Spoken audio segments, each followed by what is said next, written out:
Saya mau buka-bukaan nih fakta lapangan beternak domba, berapa ekor sih sebenarnya sampai ketemu enak gitu, sampai ketemu ada untungnya. Dan berapa tahun sih baru ketemu enaknya gitu. Ini bakal saya ceritain, Lur. Ini jarang banget diceritain ini fakta lapangan yang udah saya rasain. Saya dari 2 ekor. Jadi bisa dibilang saya perintis.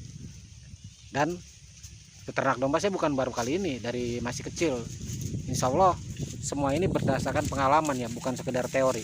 Oke, kita bahas kisah nyata di balik peternak domba sampai ketemu enak, sampai bisa dibilang nyaman gitu.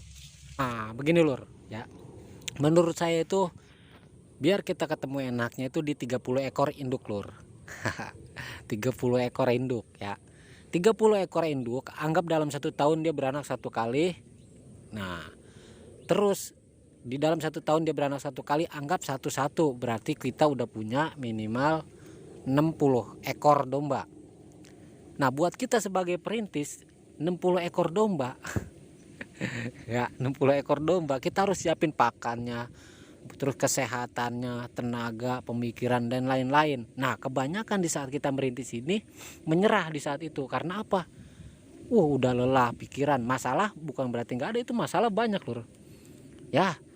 Sepinter-pinternya gitu, sepandai-pandainya yang udah di dalam dunia peternak, udah sekolah segala macam, di tahun pertama itu pasti banyak masalah.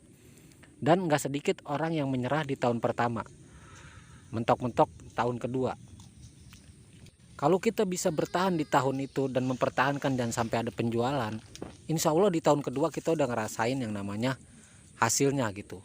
Asal kita bisa mempertahankan, baik dari dombanya, kesehatannya, pakannya dan lain-lain lah. Di tahun kedua kita udah bisa merasakan hasilnya gitu. Cuma yang paling berat itu di situ, kita mampu nggak pertahankan itu. Karena apa?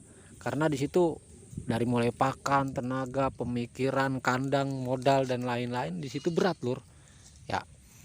Apalagi saya bicara tentang perintis nih, apalagi merintis.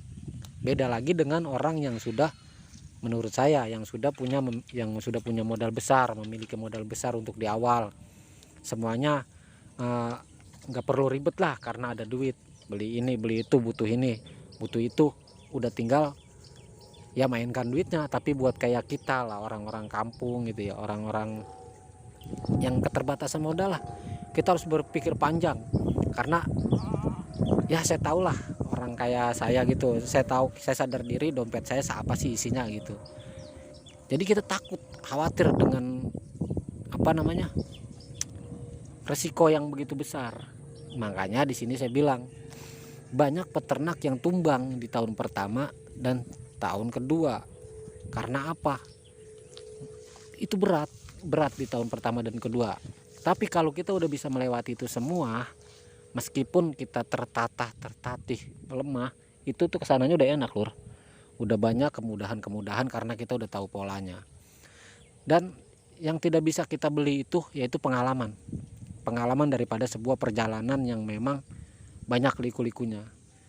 Kalau kita udah dapat ilmunya, kita udah dapat pengalamannya, kita udah tahu lah tentang karakter domba, kita udah tahu tentang pemasaran bagaimana, disitulah baru kita nemu enak.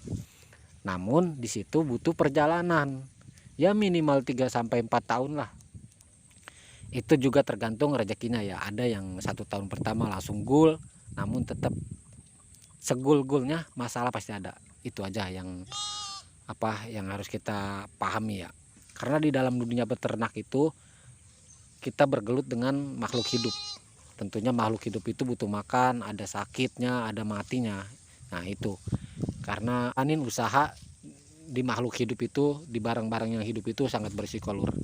Makanya dibutuhkan apa yang namanya pengalaman dan kasih sayang gitu. Oke, sampai sini aja dulu, semoga bermanfaat. Wassalamualaikum warahmatullahi wabarakatuh.